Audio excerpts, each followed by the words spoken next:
C'est un fait, la hausse des températures et la fonte des glaciers s'accentuent à un rythme soutenu dans les territoires nordiques. Et l'été particulièrement chaud qui s'achève contribue grandement à ce phénomène. Le nord du Canada, le nord du Québec vivent un réchauffement climatique qui est plus rapide, qui est plus intense que nous, les habitants plus au sud, principalement dû aux glaces qui sont moins présentes et à la couverture de neige également qui est moins présente. Donc vraiment, il y a un effet de réfléchissement des rayons solaires là, qui est là moins longtemps et ça permet d'avoir des températures plus élevées. Donc on bat beaucoup plus de records de chaleur dans ces secteurs.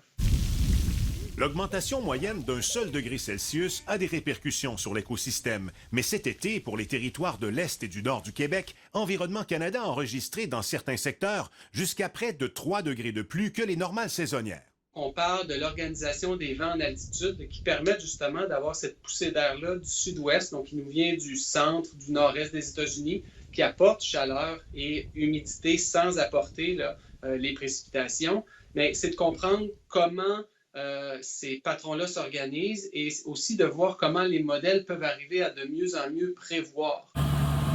Le réchauffement climatique intéresse de nombreux scientifiques, dont le titulaire de la chaire de recherche du Canada en biodiversité nordique.